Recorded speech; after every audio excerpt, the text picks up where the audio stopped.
겉보기엔 마시는 물이랑 다를 게 없어 보이는 이것. 별거 아닌 것 같다고 얕보면 안 됩니다. 지금 이 물 몇 통이 없어서 택배 차량, 구급차, 소방차까지 멈추게 생겼거든요. 이 액체의 정체, 바로 요소수입니다. 요소수는 석탄에서 암모니아를 추출해서 만든 요소에 물을 섞은 건데요. 경유차에 들어가는 물질입니다. 경유차는 질소산화물이라는 오염물질을 내뿜기 때문에 이걸 깨끗한 물과 질소로 분해해주는 SCR이라는 장치가 탑재되어 있는데요. 이 장치를 작동시키는 데 필요한 게 바로 요소수입니다. 환경 규제가 엄격해진 뒤로 일부 차는 요소수 없이는 시동도 안 걸리게 돼 있고요. 요소수가 부족하면 속도를 못 내도록 설계돼 있어서 무리해서 운행하다간 아예 고장이 날 수도 있습니다. 승용차는 평균 주행거리 15,000km마다, 화물차는 300에서 400km마다 넣어줘야 하는데요. 요소수가 없으면 국내 경유차 중 200만 대가 멈춰섭니다. 세계 최대 요소 수출국인 중국이 요소를 못 만들고 있습니다. 요소는 주로 석탄에서 뽑아내는데 중국은 지금 석탄이 부족하거든요. 중국은 최근 호주와의 갈등으로 호주산 석탄 수입을 막았고 자국 내에서는 환경 규제 때문에 석탄 채굴을 못해서 석탄이 부족해요. 지난 9월 중국을 덮친 대규모 정전도 석탄이 없어서 전력을 못 만들었기 때문이잖아요.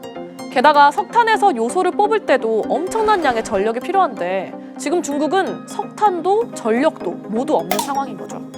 결국 지난달 중국은 앞으로 요소를 수출하기 전에 깐깐하게 검사하겠다면서 사실상 수출을 막았습니다.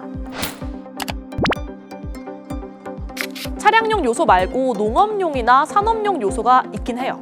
하지만 이것들은 차량용 요소에 비해 순도가 낮고 불순물이 많아서 그대로 차에 넣을 수는 없어요. 정부는 산업용 요소수를 차량용으로 바꾸기 위한 성분 검사를 마치고 주행 시험에 들어갔는데요. 오염물질이 잘 분해가 되는지 혹시 다른 유해 물질이 배출되는 건 아닌지 검토하고 있습니다. 이르면 이번 주말쯤 시험 결과가 나올 거라고 하네요. 당분간만 요소수 없이도 운행할 수 있도록 장치를 조작할 수는 있습니다. 하지만 국내 경유차가 200만 대가 넘는 데다 제조업체도 여러 곳이라서 장치 프로그램을 한 번에 바꾸려면 엄청난 돈과 시간이 필요합니다. 그리고 이걸 끄면 수많은 경유차가 오염물질을 그대로 내뿜는 거니까 당연히 국민 건강에도 해롭죠. 그래서 정부는 이 방법을 검토하고 있지 않다고 했습니다. 우리나라도 예전엔 요소를 생산했었는데 석탄이 아니라 비싼 석유에서 뽑다 보니까 중국산 요소랑 가격에서 게임이 안 됐어요. 그래서 중국산을 수입하게 된 건데 문제는 중국산만 수입했다는 거죠. 정부는 급한 대로 호주나 베트남 등에서 요소를 들여오기로 했지만 양이 너무 적어서 이번 달 버티기도 아슬아슬합니다. 중국이 수출 제한 발표를 한 지 거의 한 달 만에 대응에 나섰다는 점도 비판을 피하기 쉽지 않고요. 정부는 요소수 매점 매석을 집중 단속하겠다고 합니다. 이 와중에 차가 곧 생계인 사람들을 상대로 폭리를 취하려는 누군가는 벌받아 마땅하죠.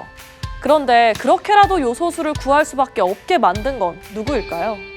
그 책임은 누가 지는 걸까요?